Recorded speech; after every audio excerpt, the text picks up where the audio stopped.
اعوذ باللہ من الشیطان الرجیم بسم اللہ الرحمن الرحیم یا صاحب الجمال و یا سید البشر من وجهك المنیر لقد نور القمر لا يمكن الثناء كما كان حقه بعد از خدا بزرگ توئی قصہ مختصر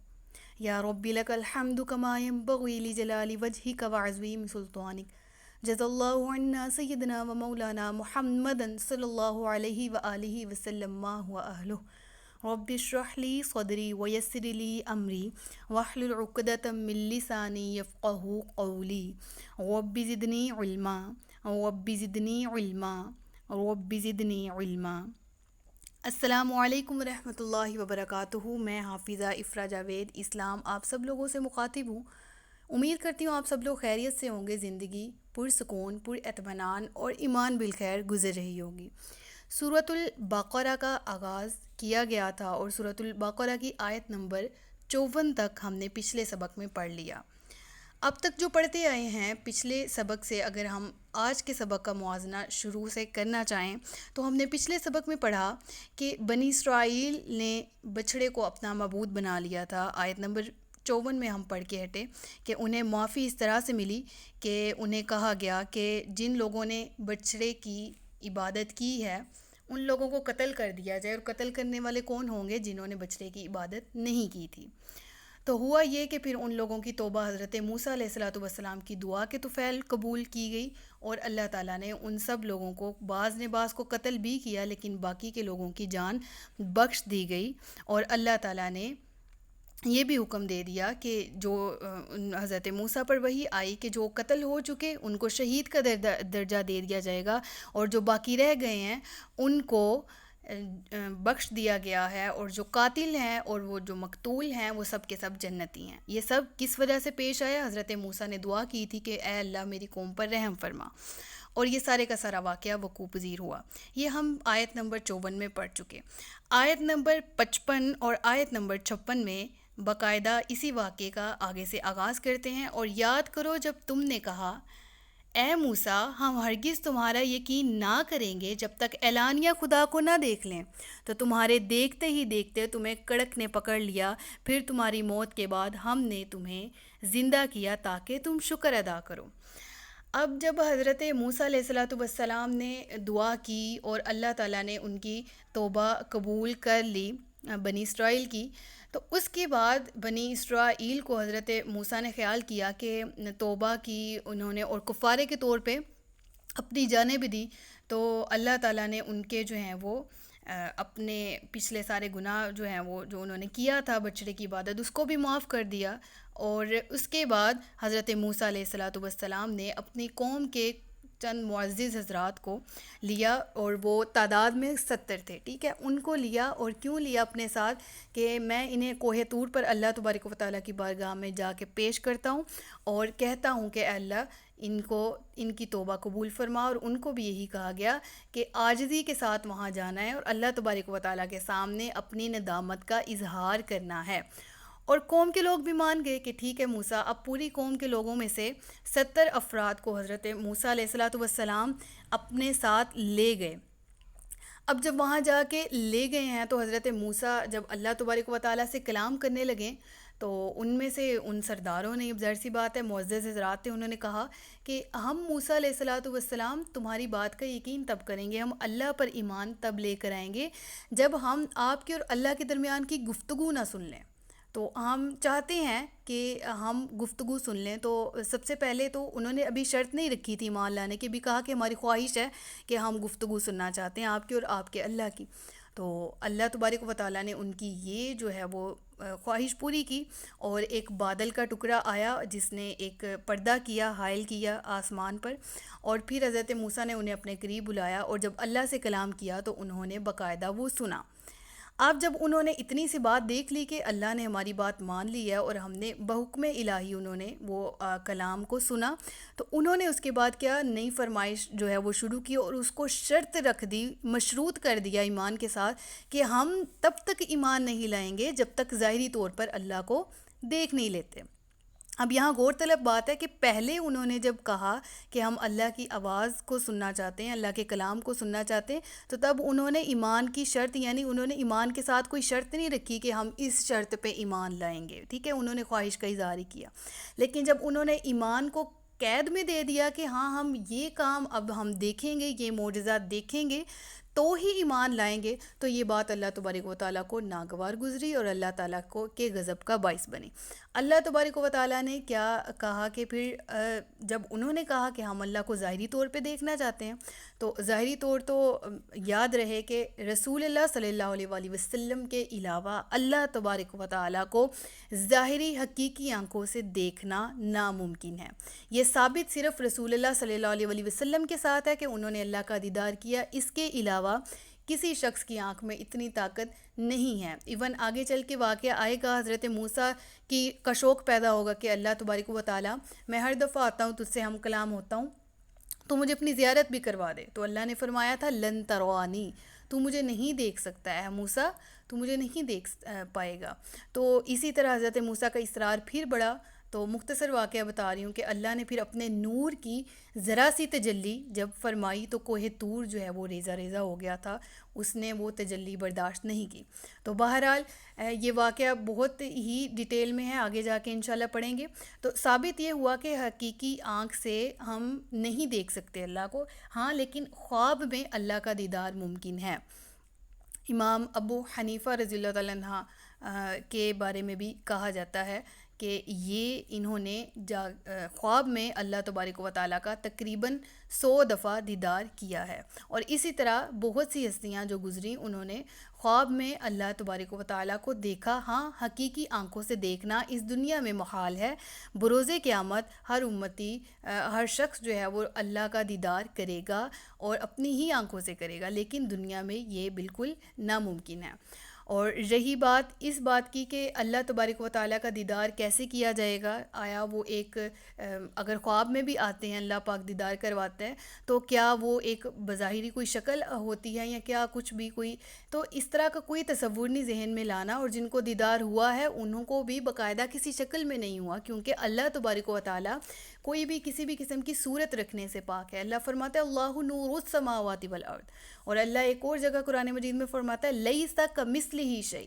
کہ اللہ تبارک و تعالیٰ کی مثل کوئی اور چیز نہیں ہے۔ تو ہم امیجن نہیں کر سکتے اللہ کو، ہم تصور میں نہیں لا سکتے کہ ایسا ہوگا، ایسا دکھتا ہے، اور جب وہ خواب میں بھی آتا ہے تو وہ اپنی حقیقی جو اللہ تبارک و تعالیٰ کی ذات ہے اس میں اپنا دیدار نہیں کرواتے، 100 پردوں میں چھپا کے اللہ تبارک و تعالیٰ نے اپنا دیدار کروایا ہوا ہے، اور حقیقی آنکھ سے ہم انشاءاللہ قیامت کے دن دیکھیں گے، اور وہ دیدار اس طرح کا ہوگا کہ گو کہ ہم چاند کو دیکھتے ہیں، جس طرح چاند ایک ظاہری طور پہ ایک جسامت رکھتا ہے، جسم رکھتا ہے، ایک شکل رکھتا ہے، ایک ستارہ ہے، سیارہ ہے، اور وہ نظر آتا ہے، تو لیکن اللہ تبارک و تعالیٰ نہ جسم رکھتا ہے نہ باقاعدہ کوئی چہرہ رکھتا ہے، تو ایسا نہیں ہوگا کہ ہم اسے، ہاں ایسا ضرور ہے، مشابہت اس واقع چاند سے دی گئی کہ جس طرح ہم چاند کو بلا شبہ بلا تمہید ہم بغیر کسی پریشانی کے دیکھ سکتے ہیں اور پورے کا پورا دیکھ سکتے ہیں، اس طرح ہم اللہ کی ذات کا احاطہ نہیں کر سکتے، لیکن اس کو بغیر کسی رکاوٹ کے قیامت کے دن دیکھیں گے۔ احاطہ ہماری آنکھ اللہ کی ذات کا اس وجہ سے نہیں کر سکتی کہ ہماری آنکھوں میں اتنی طاقت نہیں ہے کہ اللہ تبارک و تعالیٰ کی ذات کا احاطہ کر سکے، مکمل طور پر دیکھ سکے۔ دیکھیں اس کی مثال بالکل اس طرح ہے کہ اگر آپ کے پاس اس وقت کوئی رجسٹر یا کوئی کتاب موجود ہے تو آپ اس کو جب دور آپ بالکل آنکھ کے قریب لے کے آئیں تو آپ اس کو دیکھ تو سکیں گے، اس کاپی کو یا اس رجسٹر کو اپنی آنکھ کے بالکل قریب لے کے آئیں، بالکل سامنے رکھیں، وہ آپ کو نظر تو آئے گا، لیکن آپ کی آنکھ صرف اتنا دیکھ پائے گی جتنا حصہ آپ کی آنکھ برداشت کر سکتی ہے، اس کے علاوہ باقی کی کاپی کو آپ نہیں دیکھ سکتے۔ بس میں ازراہ مثال پیش کر رہی ہوں، اس کا بالکل مطلب نہیں ہے نعوذ باللہ کہ میں اس کو کسی چیز سے کمپیئر کر رہی ہوں، بس عقلوں کے مطابق کہ میری عقل نے یہ بات سمجھی تو میں سمجھتی ہوں کہ ایک انسان ہے تو ہم اسی چیز کی مثال دیں گے جو سمجھنے میں آسانی ہو. تو امید کرتی ہوں آپ کو سمجھ آ گئی ہوگی کہ اللہ کا دیدار حقیقی آنکھ سے صرف رسول اللہ صلی اللہ علیہ وسلم نے اس دنیا میں کیا. اور خواب میں دیدار ممکن ہے لیکن حقیقت میں دیدار ممکن نہیں ہے. تو انہوں نے یہ سرکشی کی, انہوں نے کہا کہ ہمیں حقیقی طور پہ دیکھنا ہے, تو اللہ تبارک و تعالیٰ نے سزا کے طور پہ ایک ہولناک کڑک آسمان سے نازل کی بجلی کی صورت میں, اور جب وہ کڑک زمین پہ ان پہ نازل کی گئی تو وہ سب کے سب جو ہیں وہ اس کڑک کی وجہ سے مر گئے. اب جب وہ سب اس آواز کی ہیبت سے مر گئے تو اللہ تبارک و تعالیٰ کی بارگاہ میں حضرت موسیٰ نے دعا کی کہ اے اللہ عز و جل, اگر یہی لوگ اس طرح مر گئے تو میں واپس جا کے اپنے قوم کے پاس جاؤں گا تو وہ میرا کسی بھی طرح سے آئندہ اعتبار نہیں کریں گے. وہ کہیں گے کہ شاید موسیٰ علیہ السلام کے ساتھ آئندہ کبھی نہ ہم جائیں گے تو ہمارے ساتھ بھی یہی کر دیا جائے گا. تو اے اللہ میری قوم کے ساتھ جو ہے وہ رحم کا معاملہ فرما. تو دیکھیں اس قدر بڑی سرکشی کے باوجود نبی کی دعا کے طفیل اللہ تبارک و تعالیٰ نے, حضرت موسیٰ نے جب گڑ گڑا کے دعا مانگی تو اللہ تعالیٰ نے ان سب کے سب 70 افراد کو دوبارہ زندہ کر دیا. اور اللہ کہتا ہے میں نے کیوں زندہ کیا؟ تاکہ تم شکر ادا کرو. معلوم ہوا کہ مرنے کے بعد کوئی شخص ویسے عام طور پہ یہ خلاف قدرت ہے کہ ایک کام جو ہے وہ عام طور پہ ہو رہا ہے, ٹھیک ہے, خلاف عادت ہے. اللہ کی قدرت جب چاہے تو وہ سب کچھ کر سکتی ہے, اور خاص طور پر جب نبی دعا کریں تو بے شک یہ ثابت ہے قرآن مجید کی اس آیت سے کہ نبی کے دعا کرنے کے طفیل اللہ تبارک و تعالیٰ نے ان سب کے سب بنی اسرائیل کو نئی زندگی دی. اور نئی زندگی اس وجہ سے دی تاکہ تم شکر ادا کرو اور ناشکری نہ کرو. اس آیت سے ریلیٹڈ یا کوئی بھی تفسیر جو میں پڑھاتی ہوں اس سے ریلیٹڈ کوئی بھی سوال ہو آپ مجھ سے کمنٹس میں پوچھ سکتے ہیں, انشاءاللہ آپ کے تمام سوالوں کے جوابات دیے جائیں گے.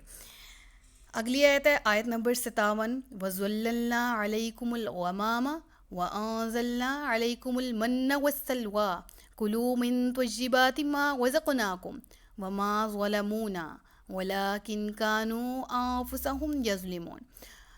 اور ہم نے تمہارے اوپر بادل کو سایہ بنا دیا اور تمہارے اوپر من اور سلوہ اتارا کہ ہماری دی ہوئی پاکیزہ چیزوں میں سے کھاؤ, اور انہوں نے ہمارا کچھ نہ بگاڑا بلکہ اپنی جانوں پر ہی ظلم کرتے تھے. اب اس آیت کے پیچھے بھی بہت زیادہ ڈیٹیل ہے, بہت زیادہ بڑا واقعہ ہے, لیکن آیت کی مناسبت سے چلوں گی اور آیت میں جس طرح کا واقعہ مذکور ہے, جتنا مذکور ہے اسی کو تفصیلاً انشاءاللہ بیان کرتی ہوں. ایسا ہوا کہ جب حضرت موسیٰ علیہ السلام اور ان کی قوم کو فرعون سے نجات ملی, فرعون غرق ہو گیا, اور فرعون کے غرق ہونے کے بعد جب آپ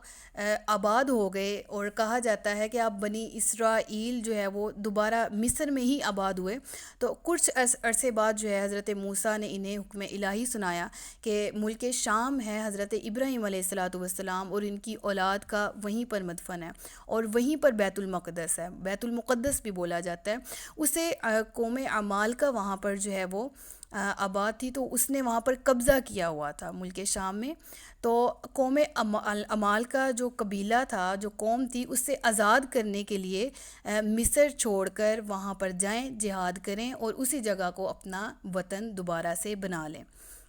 اب مصر کا چھوڑنا بنی اسرائیل کے لیے دوبارہ بڑا تکلیف دہ تھا. ایک اس طرح کی جو ہے وہ قوم تھی کہ ایک کے بعد ایک نعمت ملتی گئی, وہ ایک کے بعد ایک نعمت کو جھٹلاتے گئے, اور اس کا نتیجہ کیا ہوا, وہ نعمتیں چھنتی گئی. حضرت موسیٰ کی دعا کے طفیل ان کی توبہ قبول ہوتی گئی. بہرحال یہاں پر جب انہوں نے پھر دیکھا کہ جہاد کا حکم ہے, اور انہوں نے اپنی جانوں پہ جہاد بہت باری لے لیا کہ یہ تو بہت مشکل کام ہے, اور انہیں بہت اس پہ مشقت اور سختی کا بھی اندیشہ تھا کہ یہ ہمارے لیے جو ہے وہ بہت مشکل ہوگی, تو ٹال مٹول کرنے لگ پڑے, حضرت موسیٰ سے شکایتیں کرنے لگ پڑے کہ ہم کیسے کریں گے, ہمارے میں نہ طاقت ہے نہ وغیرہ وغیرہ. لیکن جب وہاں جا کے پہنچے تو دیکھا کہ وہ قوم طاقتور تھی اور ان سے قوتوں میں بہت زیادہ تھی, تو انہوں نے جو ہے وہ جہاد سے انکار کر دیا. انہوں نے کہا کہ ہم جو ہیں وہ بالکل بھی جہاد نہیں کریں گے, تو طاقتور ہی بہت ہیں. تو ان کے اس وجہ سے کہ انہوں نے جہاد کو جھٹلایا تو اللہ کو یہ بات پھر ناپسند آئی. تو ایک میدان تھا اور اس میدان کا نام تھا میدان طے, ٹھیک ہے, تے یہ ہے ایسے ڈلتا ہے تے یہ ہے، ٹھیک ہے۔ اور اس کا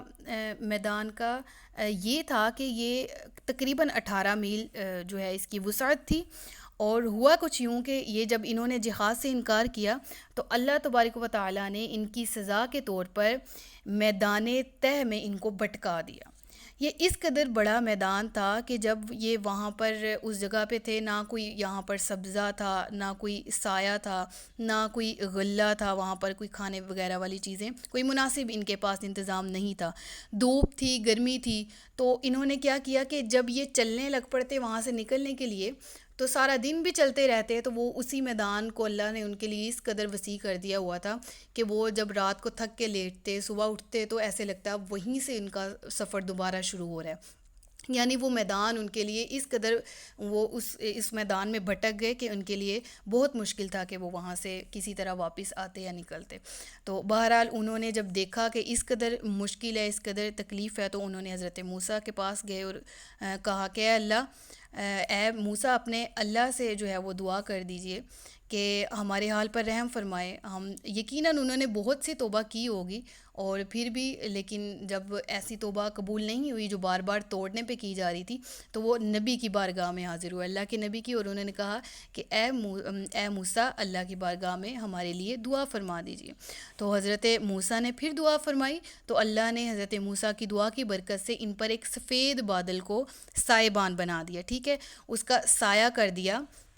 جو دن رات ان کے ساتھ چلتا تھا، ٹھیک ہے، یعنی دھوپ اور سورج کی تپش سے ان کو بچا کے رکھا۔ وَظَلَّلْنَا عَلَيْكُمُ الْغَمَامَ، اور ہم نے تمہارے اوپر بادل کو سایہ بنا دیا، اور پھر تمہارے اوپر من اور سلوہ اتارا کہ ہماری دی ہوئی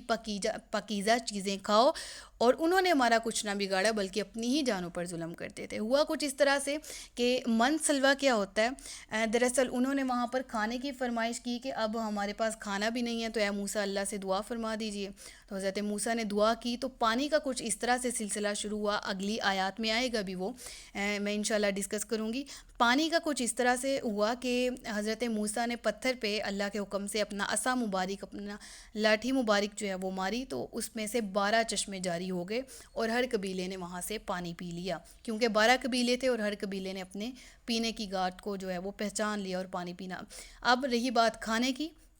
تو کھانے کے بارے میں کہا جاتا ہے من اور سلوہ۔ من جو ہے وہ سویٹ ڈش تھی اور سلوہ جو ہے وہ نمکین تھی۔ کہا جاتا ہے، روایات میں آتا ہے کہ من جو ہے وہ بالکل دودھ سے زیادہ سفید اور شہد سے زیادہ میٹھا تھا۔ یہ کھانا ایسا تھا کہ جب یہ صبح اٹھتے تھے تو وہ پاتے تھے ان کے پاس موجود ہوتا تھا، اور جس جگہ پر وہ اس من کو پاتے تھے، کھاتے تھے، اور بہت ہی زیادہ مزے کا تھا، جس سے ان کو انرجی بھی ملتی تھی، آسمان سے ہی زمین کی طرف اتارا جاتا تھا۔ اور سلوہ سے مراد بٹیرے ہیں، یہ بٹیروں جیسا ہی کوئی پرندہ تھا۔ روایات میں آتا ہے کہ یا تو وہ بنا ہوا ہی آسمان سے اترتا تھا اور بنی اسرائیل کھاتے تھے، یا روایات میں آتا ہے کہ وہ خود بخود ان کے میدان میں آ کے گرتے تھے، تو وہ پھر ان کا شکار کر کے ان کو بھون کے کھا لیتے تھے۔ بہرحال بنی ہوئی بٹیرے جو ہیں وہ سلوہ کو کہا جاتا ہے، اور یہ نمکین تھا اور میٹھا کھانا تھا جو بغیر کسی مشقت کے،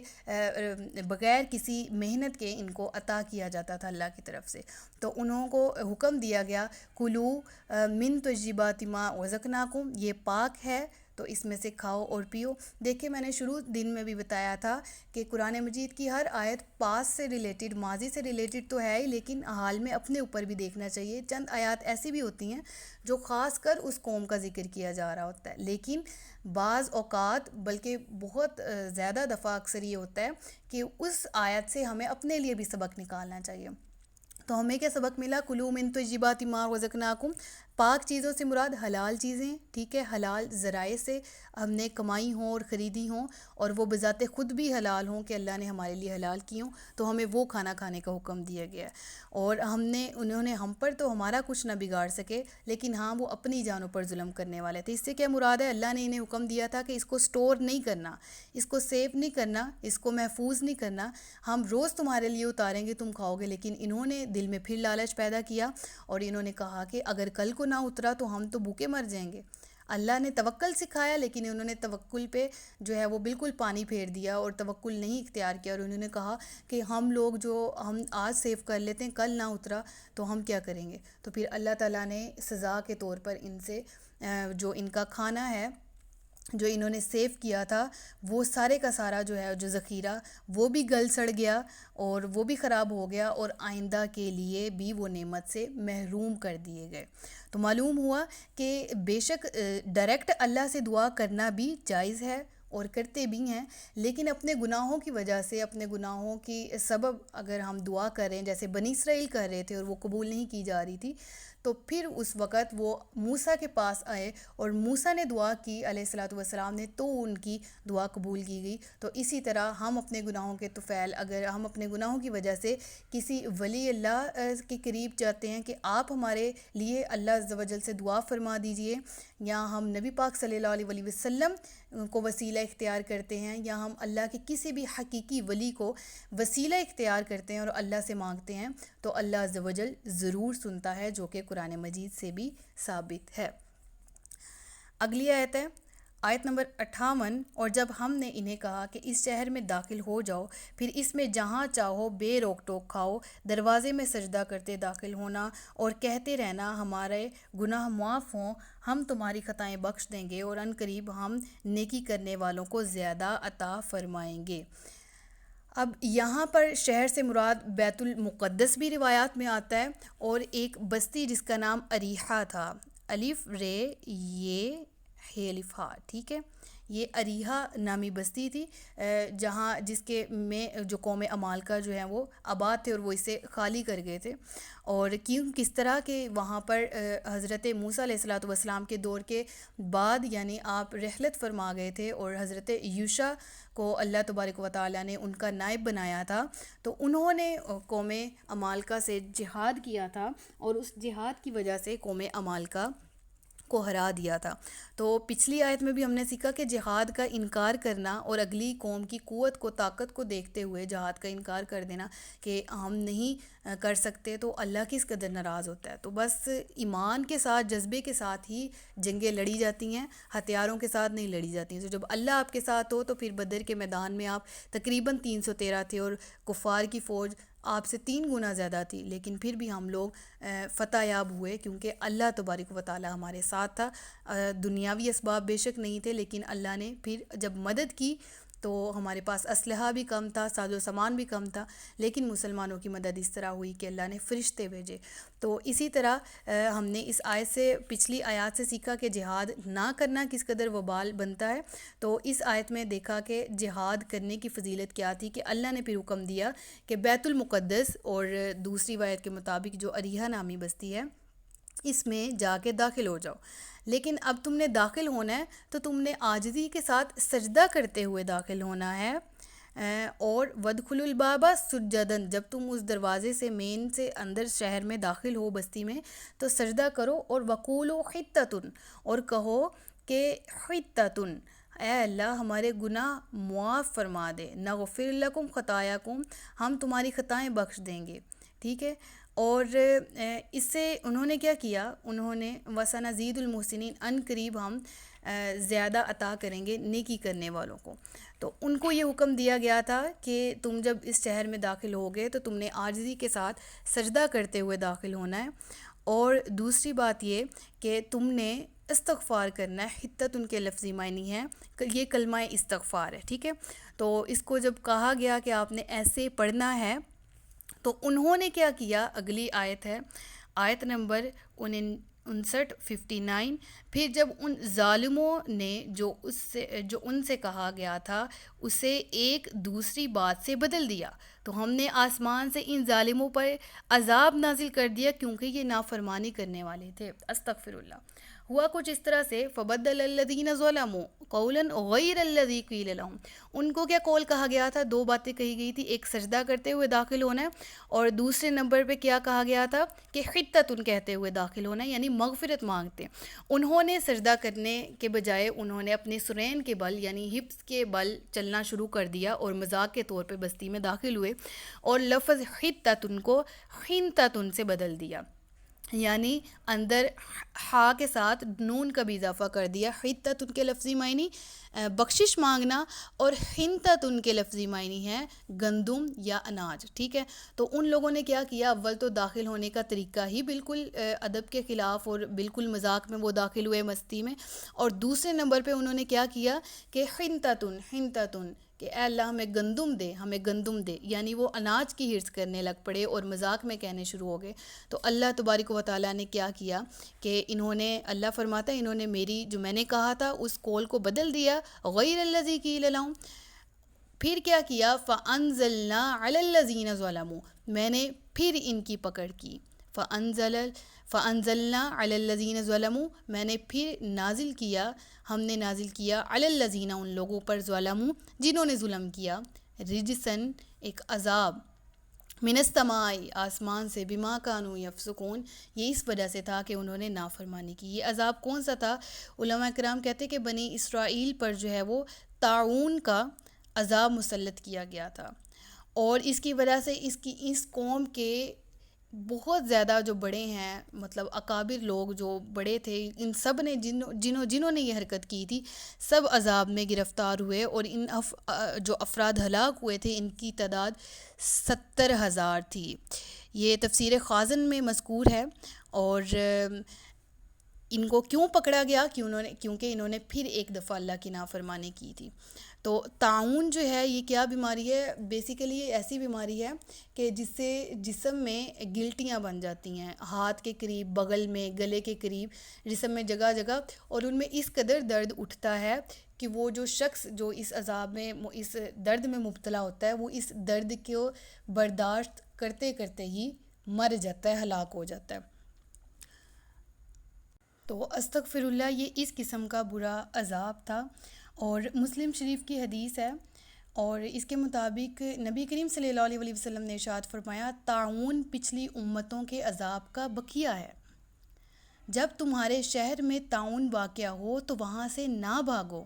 اور دوسرے شہر میں واقع ہو تو وہاں نہ جاؤ. مراد یہ ہے کہ آپ کو آسان الفاظ میں، اب طاعون کی بیماری اللہ معاف کرے، ہم میں سے بہت سے لوگوں نے کہیں ارد گرد دیکھی ہوگی، یا میں اپنی بات کروں تو میں نے استغفر اللہ الحمدللہ میں نے کسی شخص کو اس عذاب میں مبتلا نہیں دیکھا. تو اگر میں آپ کی مثال سمجھانے کے لیے کرونا وائرس سے تشبیہ دوں، تو یہ وائرس اسی طرح سے پھیلا کہ جس جگہ یہ وائرس نے ابتدا میں سر پکڑا، یعنی جس جگہ یہ پھوٹا وہ چائنا تھا. اب اس جگہ سے لوگوں نے ہجرت کی، یعنی لوگوں نے سفر کیا، اور سفر کر کے جس ممالک سے آئے تھے، جس طرح ایران میں، پاکستان میں یہ بیماری آئی کیسے، وہاں کے لوگ جب ادھر آئے، یا یہاں کے مکین جو وہاں رہتے تھے وہاں سے اپنا کام کر کے واپس آئے، تو یہ بیماری جو ہے وہ کس طرح پھیلتے پھیلتے پوری دنیا میں پھیل گئی. تو اسی وجہ سے جس جگہ پر طاعون ہے، اللہ کے نبی نے وہاں سے منع اس وجہ سے فرمایا کہ اگر اس جگہ موجود ہو تو اس جگہ کو مت چھوڑو. ٹھیک ہے، اور اگر کسی اور جگہ پر وہ بیماری ہے تو اس جگہ جاؤ بھی مت. تو ہم نے رسول اللہ کے پیغامات کو نہیں سیریس لیا، نہیں مانا، تو پوری دنیا میں کس قدر بری کنڈیشن بن گئی، بری صورتحال بن گئی کرونا کو لے کے. تو اگر ہم اس کو ہی لے کے، اس کرونا والی بیماری کو لے کے ان تعلیمات پر عمل کرتے کہ جس جگہ یہ وائرس تھا اس جگہ سے نہ کوئی اور نکلتا، نہ کوئی اور اس جگہ پہ جاتا، تو یہ بیماری اس قدر پوری دنیا کو ہلاک نہ کرتی جس طرح اس نے کیا. بہرحال آیت نمبر 59 ہم نے پڑھ لی. آیت نمبر آگے سے مزید تفسیر جو ہے وہ یہاں پر رکوع مکمل ہوتا ہے، رکوع نمبر 6. انشاءاللہ رکوع نمبر 7 کی تفسیر انشاءاللہ ہم کل سے شروع کریں گے. سچ فرمایا اللہ نے جو عظمت والا ہے، صدق اللہ العلی العظیم و صدق رسولہ النبی الکریم. آج کے سبق میں ہم نے یہ سیکھا کہ بنی اسرائیل کے پاس بے شک اللہ تبارک و تعالیٰ کی طرف سے بہت انعامات عطا کیے گئے تھے، لیکن انہوں نے ان تمام انعامات کی ناشکری کی، اور ان کو عذاب میں جب بھی گرفتار کیا جاتا تو ان کے نبی حضرت موسیٰ علیہ الصلوۃ والسلام، جن پر ہم بھی ایمان لاتے ہیں، انہوں نے ان کے لیے دعا کی، اور نبی کی دعا کے طفیل اللہ ان کو ہر بار بخش دیتا تھا. تو تو بار بار بخشش اور بار بار نعمت مل جانے کی وجہ سے ان لوگوں نے اس کا جائز فائدہ نہیں اٹھایا اور ناشکری کی، اور ناشکری کی وجہ سے آج یہ قوم ذلیل ہے اور رسوا ہے۔ اور اللہ تبارک و تعالیٰ سے دعا ہے کہ اللہ تعالیٰ ہم سب کو نعمتوں کا شکر گزار بنائیں۔ اللہ سے دعا ہے کہ اللہ تعالیٰ ہمیں ویسے حال میں نہ پہنچائے جس حال میں آج بنی اسرائیل یعنی یہودی ہیں، اور ہمیں امت محمدی اگر ہیں تو اس نعمت سے فائدہ اٹھاتے ہوئے دین محمد کا پیروکار بنائیں، سنت رسول صلی اللہ علیہ وسلم پر عمل کی توفیق دے۔ تو یہ کچھ اسباق تھے جو آج کے رکوع سے ہم نے سیکھے۔ جان بوجھ کر یا جان میں ہونے والی غلطی کوتاہی سے اللہ تبارک و تعالیٰ کی بارگاہ میں معافی کی درخواست کرتی ہوں۔ اپنا خیال رکھیے گا، اپنے سے زیادہ دوسروں کا۔ تاجدار ختم نبوت زندہ باد، پاکستان ہمیشہ زندہ باد۔ السلام علیکم ورحمۃ اللہ وبرکاتہ۔